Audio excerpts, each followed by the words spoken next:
Entonces, los objetivos son aspectos clínicos y definir tratamiento, y traemos una niña de 3 años de edad, quien consulta por un cuadro clínico de 7 días de evolución, de dolor que no aumenta en las noches, con marcha en postura antálgica, que no tolera la sedestación. Al examen físico estaba febril, con signos vitales estables, y presenta dolor lumbar que aumenta con la flexión de las caderas. No tiene ningún antecedente, y como laboratorio lo único que tiene es que hace una semana, por este mismo cuadro clínico, en su ciudad de origen le tomaron un parcial de orina, una ecografía renal y un hemograma, el cual es considerado normal. Esta es la radiografía, y me gustaría escuchar a alguno de los residentes a ver qué ve en la radiografía o qué piensa.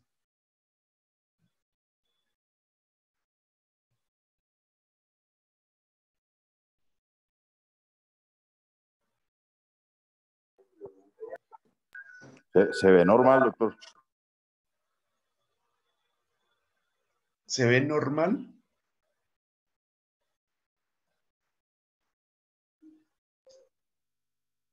O sea, Hola, doctor. Pues hola. si uno mira los espacios intervertebrales de las vértebras lumbares y las torácicas bajas, digamos que los espacios se ven simétricos, se ven de adecuado tamaño, los forámenes parecieran estar de buen tamaño también, no se ve que tenga ninguna alteración, digamos que en la densidad ósea, pues que a uno le llame la atención de entrada, ni en la ape ni en la lateral tampoco pareciera tener ninguna curvatura que nos haga pensar en alguna otra cosa. O sea, de entrada no le veo yo por lo menos nada que me llame la atención. Ok, bien, bien. No, o sea, a mí personalmente me parece que a nivel del E5S1 los cuerpos vertebrales sí se ven más radiopacos. Del 5C1, muy bien. Potes tiene la No mano sé levantada. si... Doctor, buenos días. Yo le veo una listesis del cuerpo vertebral de L5 sobre C1, una enterolistesis.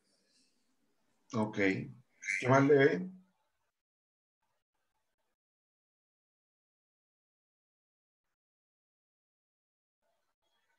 Con espondilolisis. Ok, le parece que acá hay una lisis. De pronto,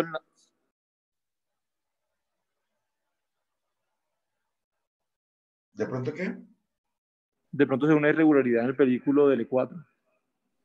También ahí como buscando, se podría ver no tan nítido con respecto al películo del E3. No creo que sea por proyección porque se ve como irregular, más que sobrepuestos. Ok.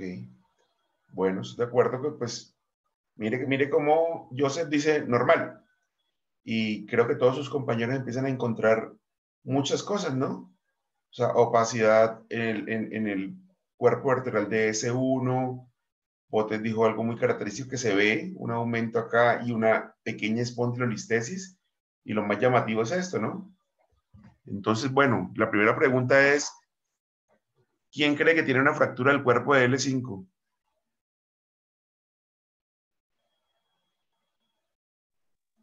¿No? Doctor, yo en algún momento pensé, porque sí veo que el cuerpo del E5 está como más pequeño respecto a los otros cuerpos vertebrales. Exacto, el tamaño del cuerpo de L4, mire todo el resto, y L5 se ve un poquitico más pequeño, ¿no? Pero también puede ser asociado por lo que dice Potes, ¿no? ¿Quién quiere que tiene una espondilolisis y una listesis? Pues creo que Potes fue el que se atrevió, ¿no? ¿Alguien más apoya la teoría de Potes? Yo también la Yo, apoyo, doctor. doctor, y también hay como una irregularidad como en el contorno de la placa terminal de L5, que es de pronto lo que también podría hacer referencia a Daisy. Ok. ¿Y quién cree que tiene una infección o un tumor? Que prenda el Yo creo, micrófono. yo creo que lo que pasa es con la historia clínica que teníamos y con el antecedente de fiebre, todos estamos sesgados a buscar eso. Entonces, como en el orden de ideas, empezaría a encajarlo por ese lado, pero por la historia clínica que usted mencionaba, pero si uno ve la radiografía aislada, yo me iría Pero por la opción B. usted dijo, tiene un tumor porque estamos en el módulo de tumores o infecciones. No, por la historia clínica porque usted mencionó fiebre. Este fiebre y dolor para la flexión. Febril. Igual es una Ah, paciente de 3 años, así que cualquier dolor lumbar uno debería descartarle esas cosas. Y Ok. dolor nocturno, ¿no? Eso sí estaba dentro dentro de No, la historia del paciente. dolor que no aumenta en las noches. Ah, No, doctor, yo pienso que por clínica no da para infección ni tumor. De pronto sí por lo que dice Daisy, por la edad, que no es normal que una niña de esa edad tenga dolor lumbar, pero creería que todos nos iríamos más por la A y no por la C. Ok, sí. O sea, por eso puse característico el dolor que no aumenta en las noches. ¿Sí? Y no tiene fiebre. O sea, lo que tiene es dolor. O sea, ya de hace 7 días no camina por dolor en su espalda. Le sospecharon una infección urinaria con todos los paraclínicos normales. Y esta es la radiografía que vemos todos esos hallazgos característicos que acabamos de mencionar, ¿no? Ahora, Doctor, sí. no, yo quería decir que yo sí pensaría, o sea, me orientaría más por la infección y es porque, no sé, o sea, pues yo también tengo como la idea, siempre la he tenido de que un niño que tenga un dolor articular que no mejora, aunque los paraclínicos salgan normales inicialmente, siempre se debe pensar en tumor o infección. Y viendo esa imagen, como decía la CUTIR, que se ve como una irregularidad en los pedículos, pues no quedaría tranquilo y sí, por lo menos, o consultaría a un experto, a un pues, subespecialista, o por lo menos sí ampliaría los estudios de imágenes. Entonces, ahí viene la pregunta. ¿Qué conducta haría? ¿Cuál de esas 4 opciones seguiría? Lo primero es Yo pedir soy, unos reactantes que no tenían. No tenía, no estaba, estaban normales.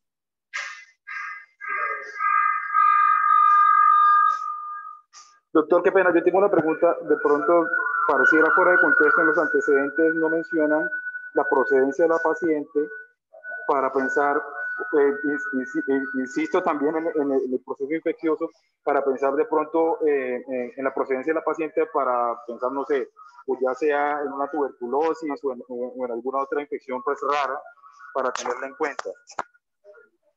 No, venía de Neiva.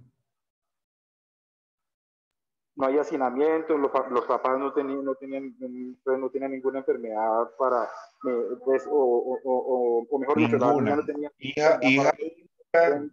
con sus papás en una buena condición socioeconómica, buen estado nutricional. Perfecto. Entonces, Perea y Solano, ¿qué le harían de conducta A, B, C o D?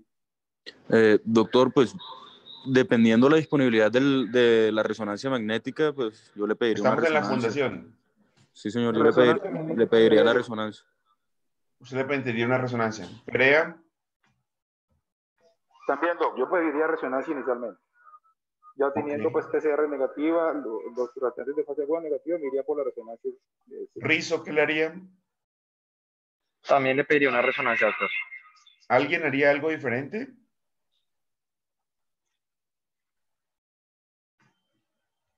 Bueno, entonces siguiendo la conducta, recordemos que el dolor lumbar en niños y adolescentes es más o menos lo que mencionaba Daisy, ¿no? O sea, es importante siempre tener en cuenta el estudio, ¿no?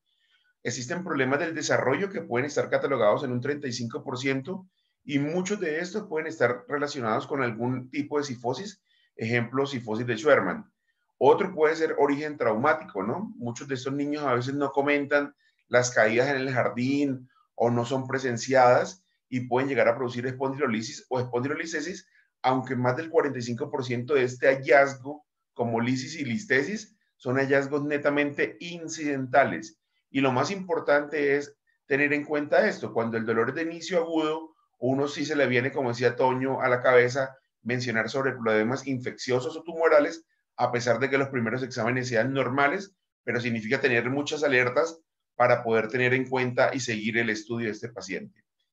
En cuanto a la epidemiología, pues se produce más o menos en el 25% de las recaídas, la mortalidad oscila más o menos del 5 al 16%, el déficit neurológico va del 7 al 15% y se puede llegar a producir artrodesis sin cirugías en un 50%, ya que se fusionan. Y acá vemos ejemplos claros de pacientes con lesiones infecciosas, con gran compromiso de tejidos blandos, con deformidades sifotizantes, con compromisos neurológicos secundarios generalmente a enfermedades como mencionaba Perea, importante descartar tuberculosis.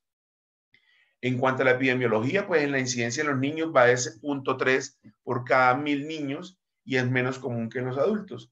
y es importante tener en cuenta que es algo que no es sospechado, pero que siempre se tiene que tener en cuenta, sobre todo lo que mencionábamos: fiebre, dolor de espalda y limitación para la deambulación, siempre pensar en algún problema en columna.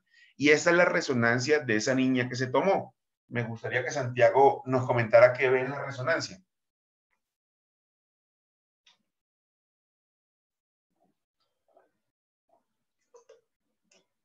Santiago. O Juan Camilo.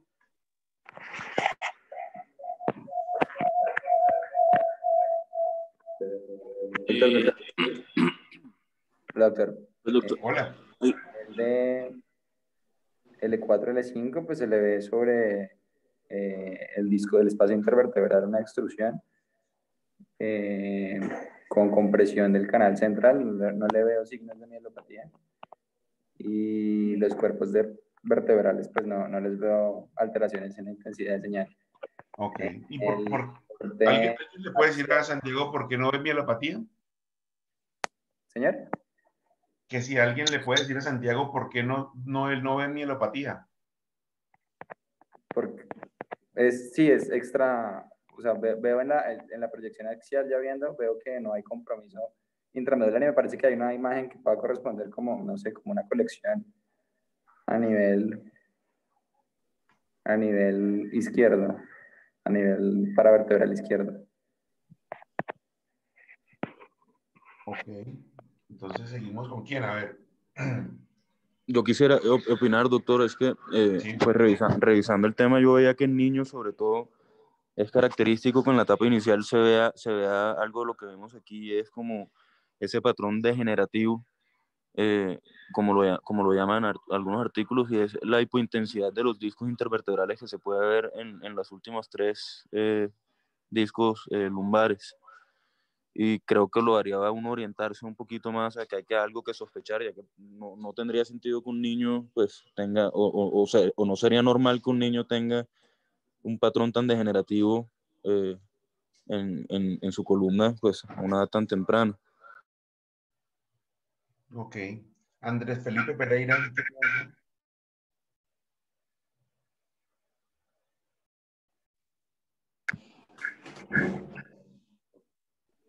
Doctor, es un interno.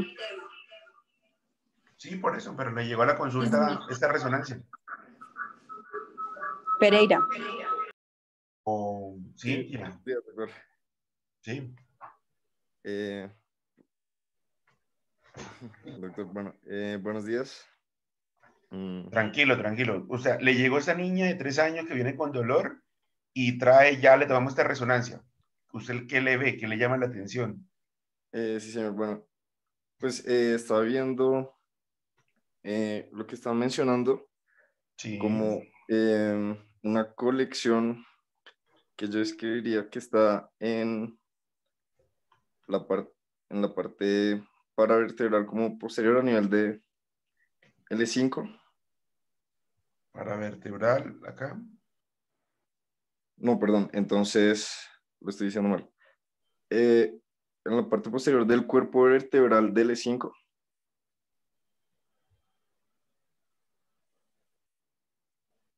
¿Acá? No estoy diciendo. No, señor. Entonces lo estoy diciendo mal. ¿Alguien le quiere ayudar? Carolina, ¿interna también? Sí, señor. Carolina, ¿qué ves en esa resonancia? Hola, doctor, buenos días y buenos días a todos. Doctor, veo como si, la verdad puedo estar diciéndolo mal, No importa. pero no sé si es una colección, una protrusión del disco, creo que era lo que de pronto quería decir Andrés. Ahí ¿Esto? exactamente a ese nivel, sí señor. Sí, perfecto, una protrusión que había mencionado anteriormente. Ok, bueno, entonces con esto podríamos sospechar, según las imágenes, recordemos 3 años, dolor lumbar de 7 días, tenemos estas radiografías, esta resonancia, y habíamos pensado inicialmente, ¿ahora qué pensamos? ¿Quién cree que pueda tener una infección? Yo, doctor. Yo también. Tatiana, cuéntame por qué. Puede tener una infección. Sí, doctor. Almario, Tatiana. Aquí estoy. Sí, defiéndanos tu posición de la infección. ¿Por qué crees? Pensaría que puede ser una infección porque será muy raro pensar de entrada que un niño tenga una hernia discal. Ok. Lo otro que sería otra sospecha clara para mí sería un tumor, pero no tenemos síntomas B en el niño que nos haga pensar que esa sería como nuestra primera opción. Ok. Yo no pensaría en... ¿Potes sigue con la espondilolisis y espondilolistesis? Doctor, ya con estas imágenes, yo, sobre todo con el corte axial y el corte sagital que vemos ahí, yo pensaría en una infección, sobre todo por esa colección paravertebral izquierda. Santiago, que estaba abriendo el micrófono, lo interrumpí. Yo, entre tumor e infección, yo me inclinaría más por la infección, sobre todo por lo agudo de la sintomatología. Jiménez. Hola, doctor, yo también creo que es una infección. Si vemos el disco a nivel de L5 y segundo tiene un aumento de la intensidad de la señal, y yo creería pues que por la localización que tiene también en el corte axial estaríamos hablando como un absceso paravertebral a este nivel. Ok. Entonces,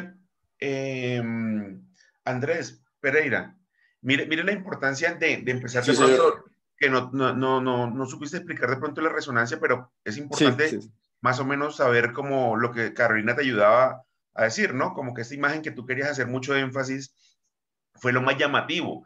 Y eso es lo más importante que tenemos que aprender nosotros, que siempre decimos, oiga, revisen las imágenes, ¿sí? Pues porque precisamente algo te puede llamar la atención y esta es la lectura del radiólogo de un equipo especializado, de una institución confiable, donde dice que ese es el informe de la resonancia. Y me gustaría que Cintia lo leyera. Imagen, o sea, leer.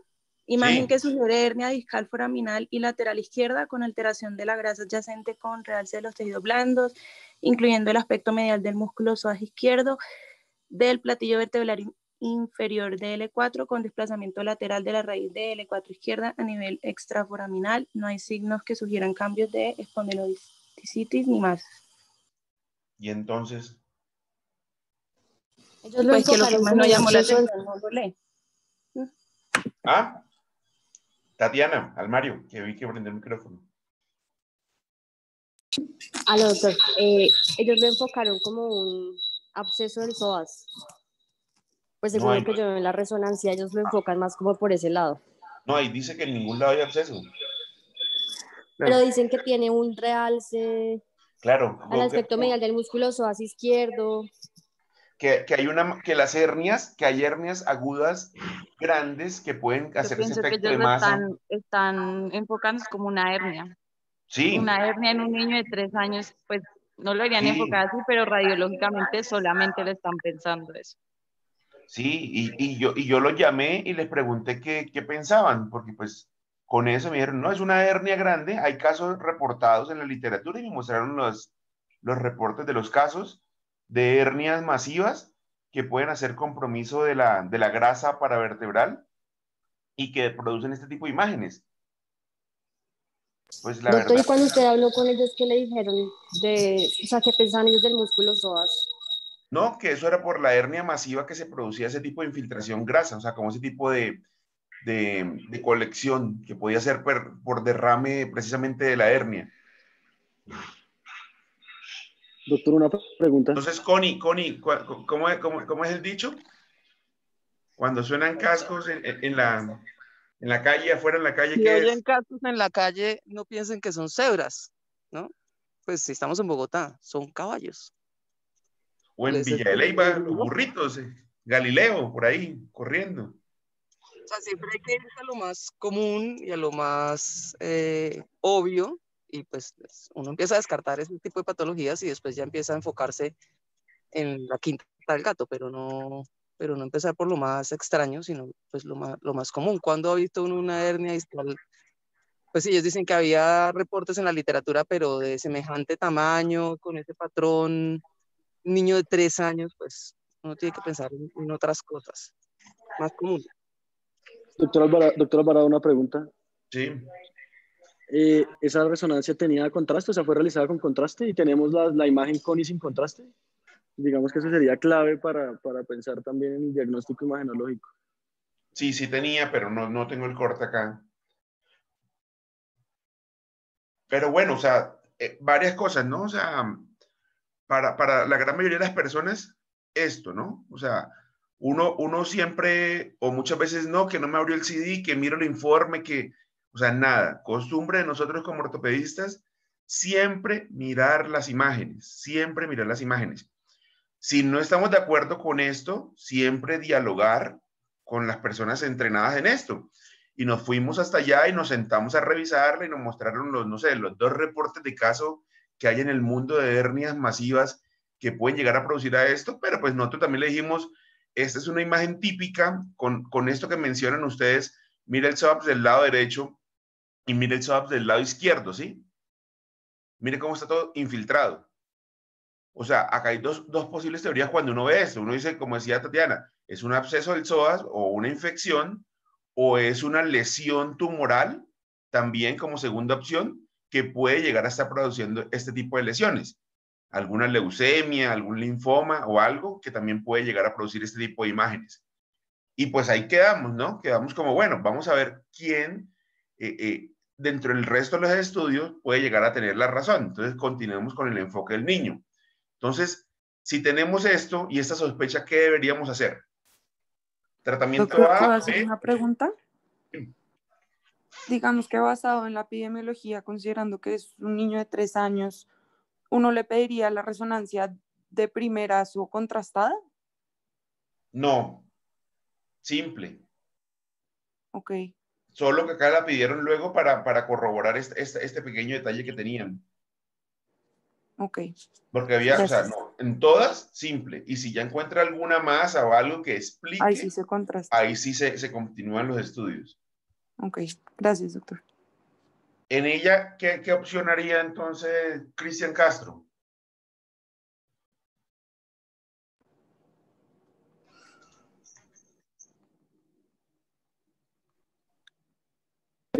Profe, yo le haría una biopsia ya por tomografía, inicialmente. Y pues en esa misma biopsia, ya por TAC, trataríamos y pues le pediríamos el favor a radiología a sacar la mayor cantidad y a drenar la mayor cantidad de líquido posible. Ok. Pues si es posible. Acá está la biopsia. Entonces se le hace una biopsia y los cultivos fueron negativos. ¿Alguien tiene algo que opinar de las biopsias en columna? Doctor, yo leí que en muchas ocasiones puede que las biopsias salgan negativas en primera instancia y en ese caso lo que recomendarían es repetir la biopsia nuevamente por tomografía, o ya hay autores que describen que se puede hacer de forma abierta.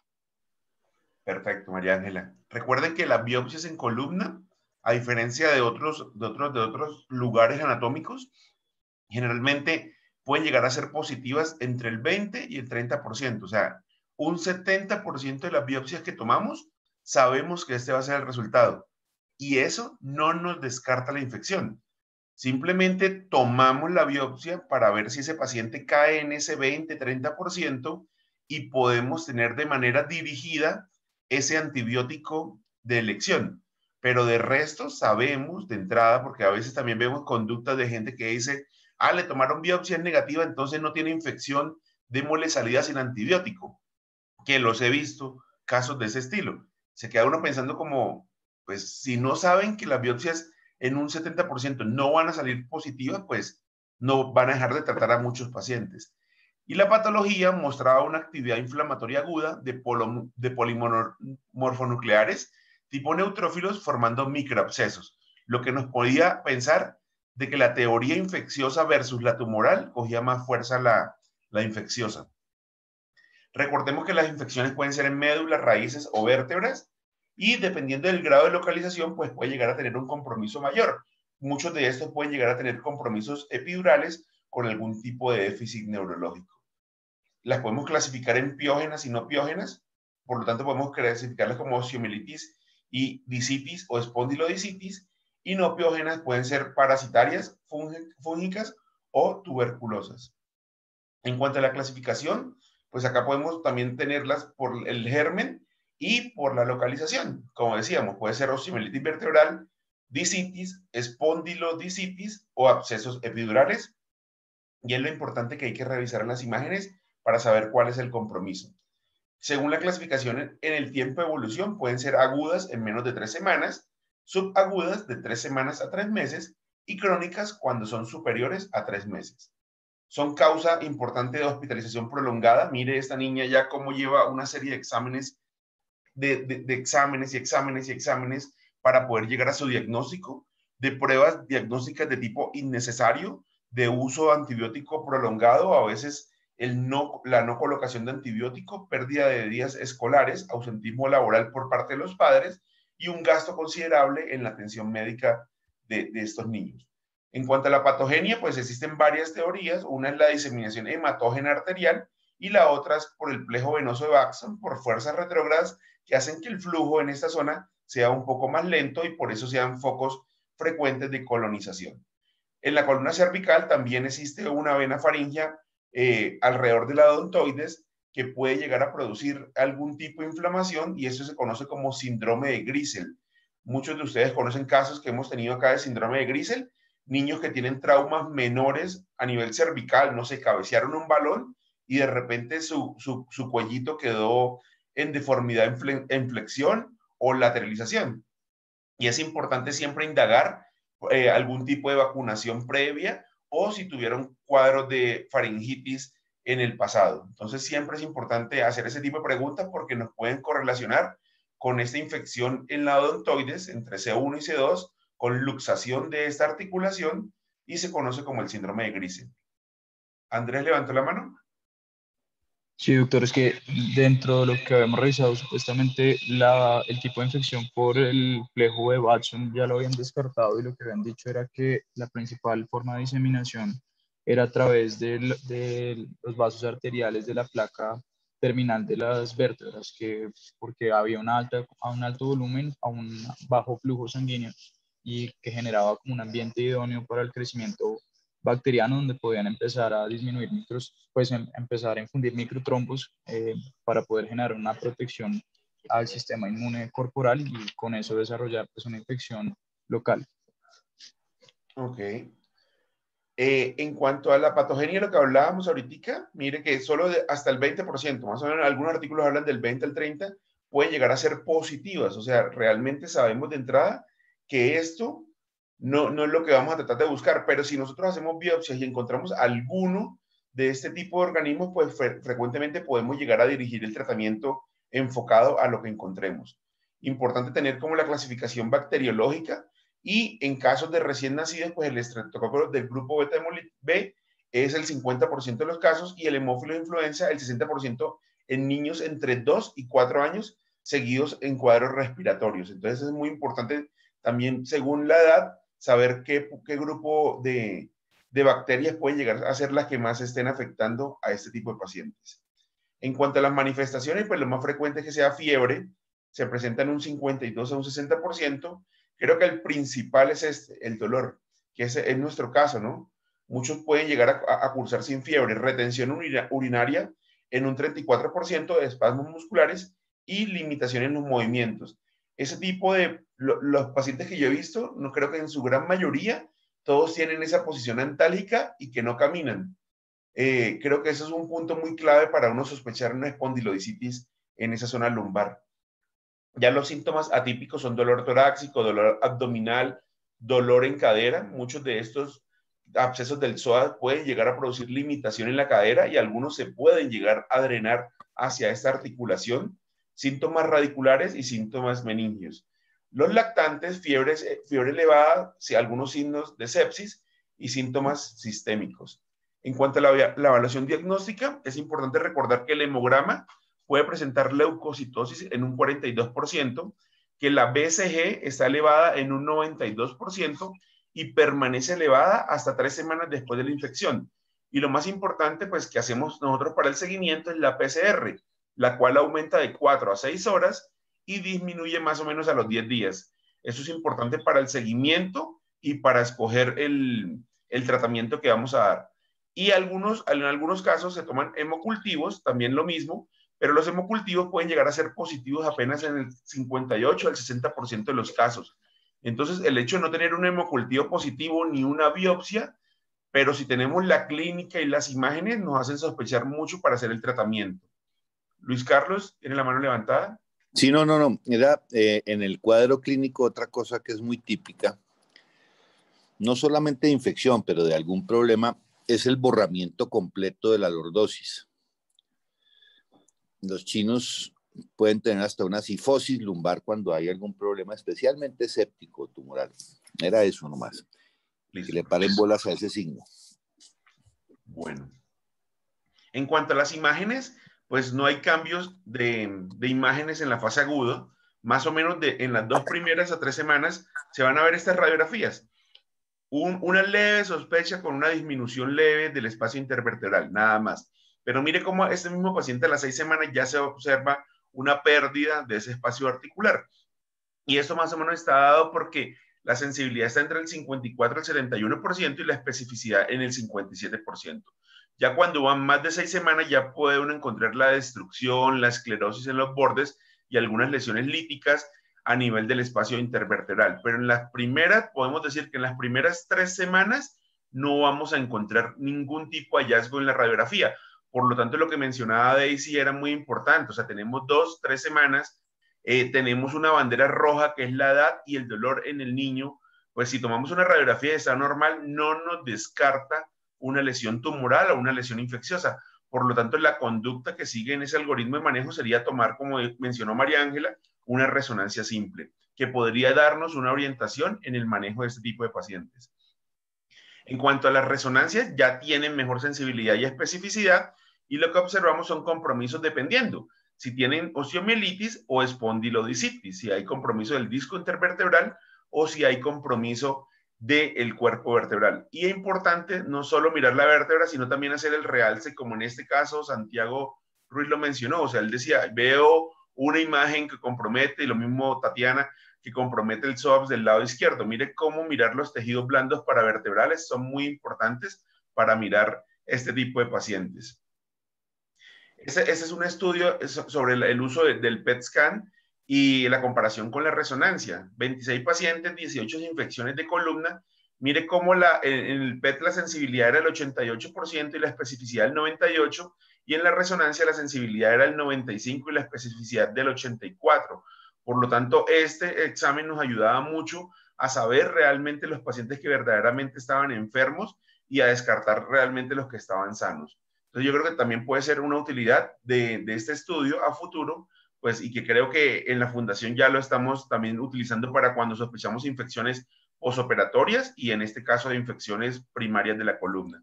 Ahora, continuando con el mismo caso, pues nos gustaría saber qué hacer. Ya hemos analizado las imágenes, ya tenemos más o menos unas cifras en nuestra cabeza. ¿Qué hacemos con esta niña? ¿La operamos y le damos antibiótico o solamente le damos antibiótico? Alguien que no haya hablado. Juan Camilo.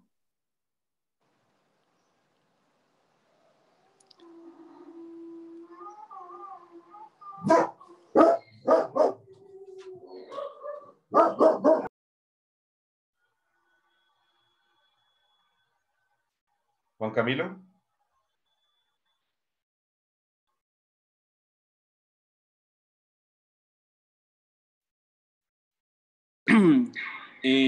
Antibiótico-terapia, se supone que el microorganismo más común es el Staphylococcus aureus, entonces uno enfoca pues hacia ese espectro del manejo antibiótico.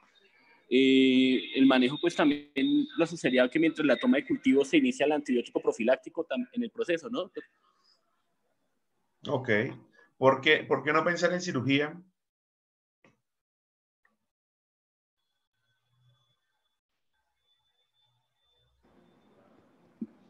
Pues por ahora, no, o sea, pues es un niño que en el momento no tiene reactantes de fase aguda elevadas.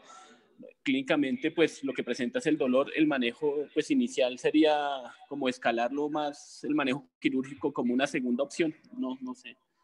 Ok. Sí. Paula, ¿qué piensa?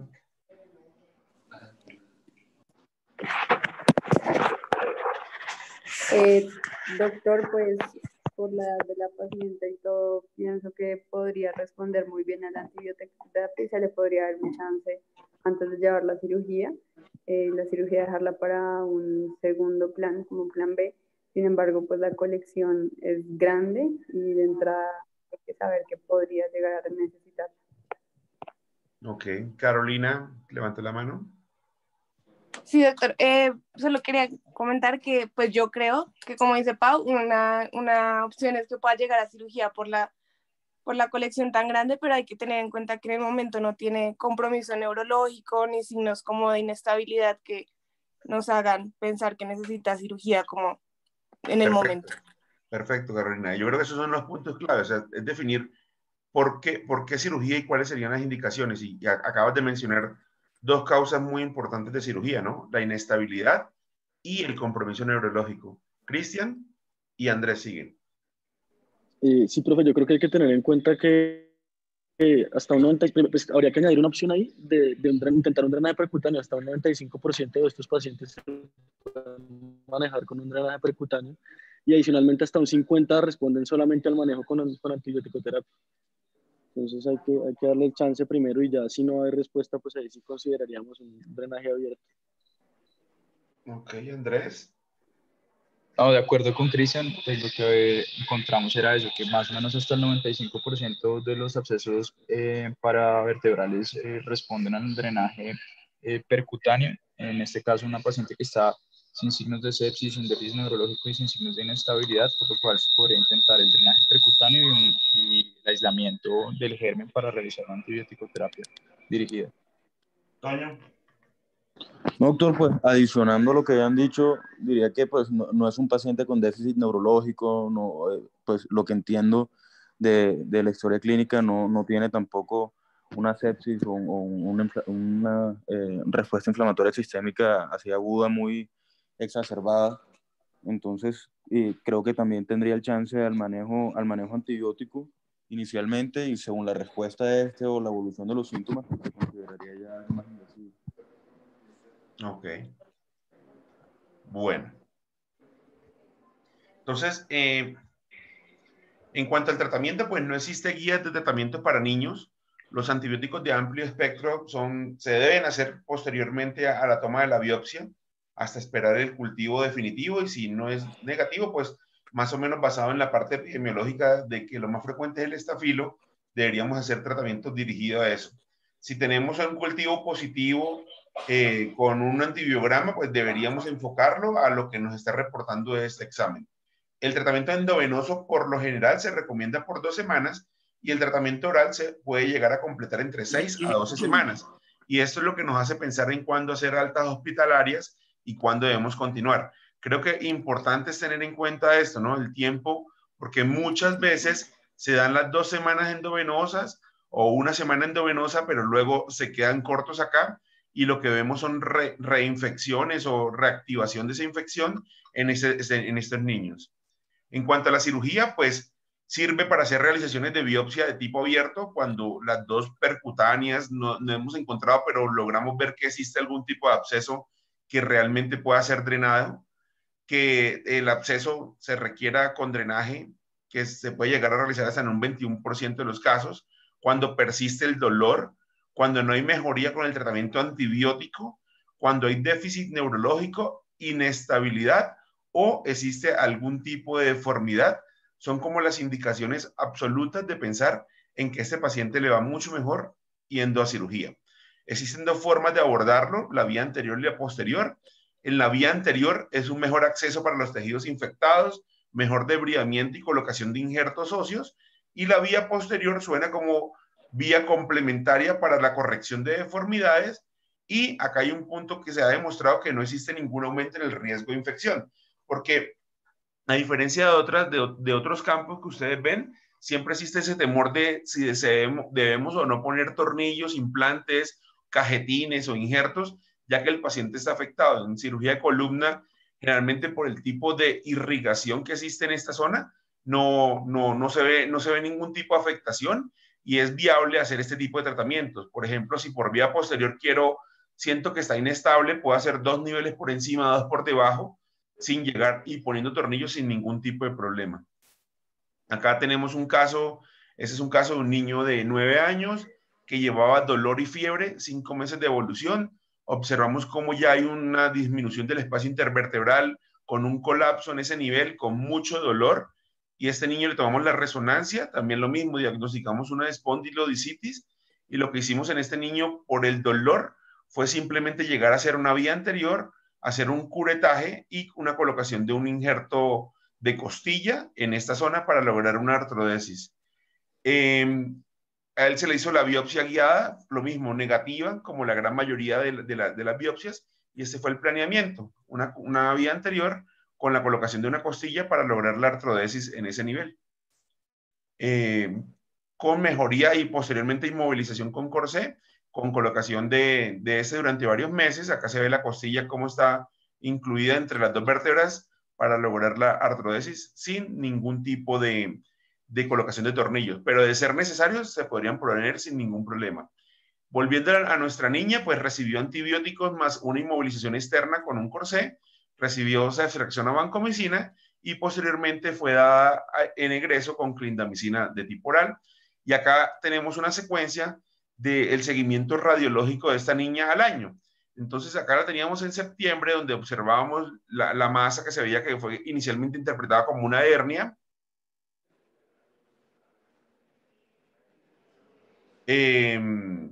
Con la infiltración acá de los tejidos blandos paravertebrales, principalmente del psoas, 2 semanas después de haber iniciado el antibiótico, mire ya cómo se observa el cambio.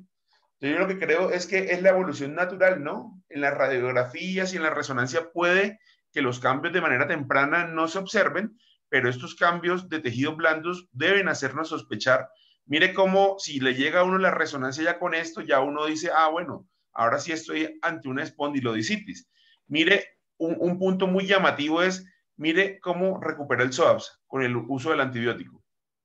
O sea, ya se ve la masa muscular y hay una mejoría y en estas 2 semanas ya la niña estaba caminando sin ningún problema. Acá le hicimos simplemente, precisamente con ese concepto de radiología de que se trataba de una hernia, dijimos, vamos a demostrarles que respondió muy bien el antibiótico, mire ya cómo se ve, y en el seguimiento a largo plazo lo hicimos también para documentar el caso, simplemente para ver la evolución de una espondilodicitis, que mira al mes ya cómo se observa el colapso del cuerpo vertebral, mire ya cómo hay daño de los platos vertebrales a los 3 meses y al año, que esta fue la secuela que le quedó a la niña, sin ninguna limitación de dolor ni ninguna limitación funcional.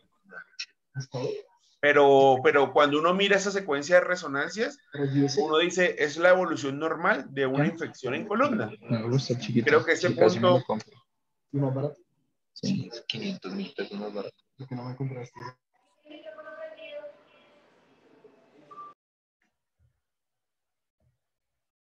Creo que ese punto importante fue el despiste, ¿no?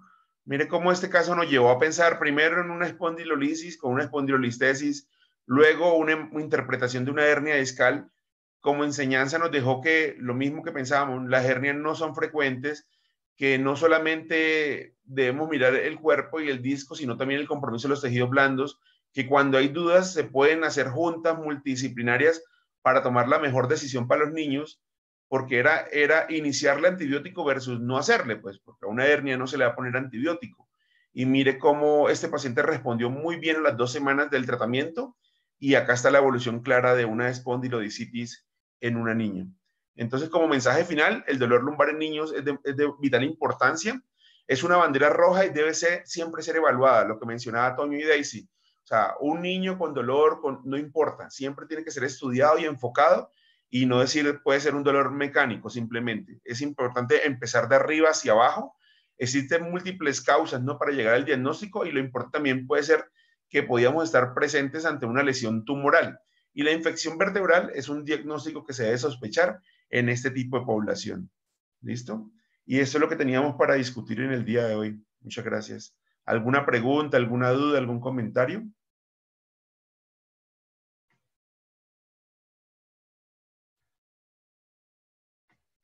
Doctor, una pregunta. Ese 20 a 30% de biopsias que estén positivas, ¿eso es por técnica de toma de la biopsia o porque están bajo pues, la cantidad de biopsias que salen verdaderamente positivas?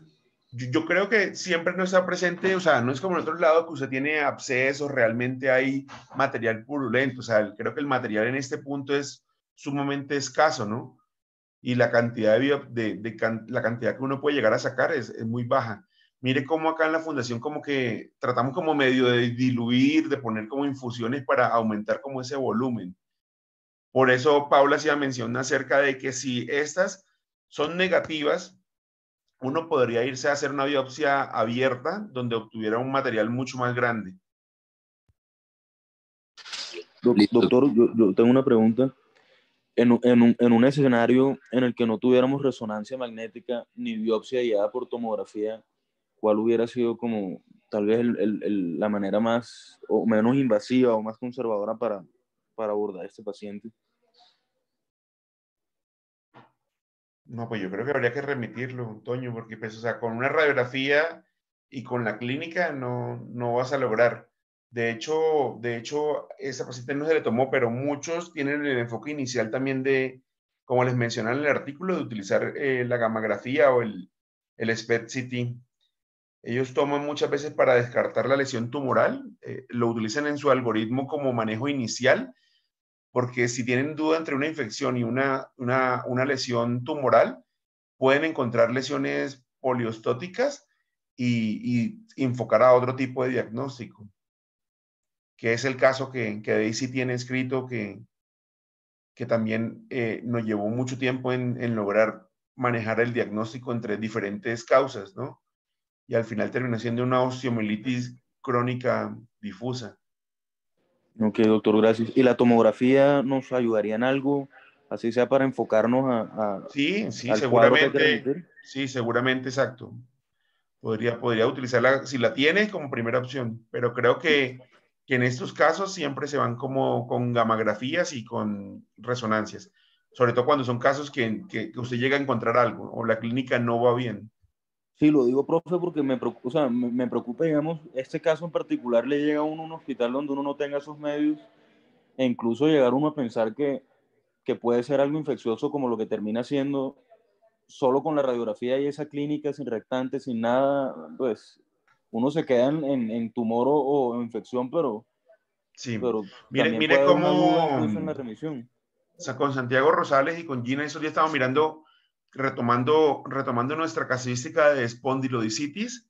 Hace por ahí unos 5 años hicimos una presentación en un curso de espondilodicitis y nos llamaba mucho la atención, o sea, en nuestro centro ya teníamos 45 casos solos.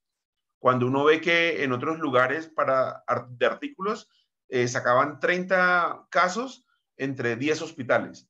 Entonces, y ahora ya estamos como por 70 y algo, 80 y algo de espondilodicitis diagnosticadas en la fundación. Yo creo que eso también va relacionado con la capacidad de imágenes que tenemos. O sea, en muchos lados, como usted dice, Toño, le llega un paciente con dolor lumbar que lleva alguna bandera roja, pero que usted dice, no, le voy a dar totalmente el chance de manejo con fisioterapia, con medicamentos. Si nosotros tenemos alguna indicación, no dudamos en tomar la resonancia. Y muchos de estos casos, que al inicio son como casos incidentales, terminan siendo espondilodicitis. Entonces, eso también nos hace que nuestro hospital tenga una alta tasa de espondilodicitis, es más porque las sospechamos y porque las podemos diagnosticar. Son pacientes que llevan 3, 4, 5 meses, 6 meses en tratamientos sintomáticos sin mejoría y que cuando nos llega la consulta no dudamos en complementar los exámenes. Luis Carlos tiene la mano levantada.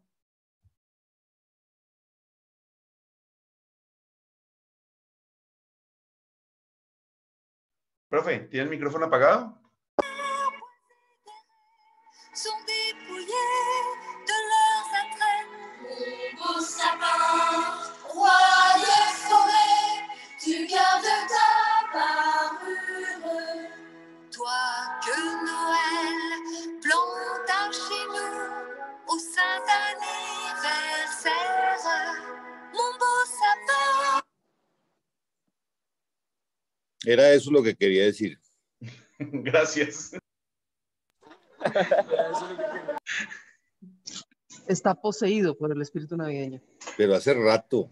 Ya tiene el burro disfrazado. Ya, todo. Galileo, Ya, Galileo. Y aquí ¿Dónde está tengo Galileo? Tengo mis adornitos aquí en la ventana, mi niña. Bueno, ¿algún comentario, alguna pregunta para terminar?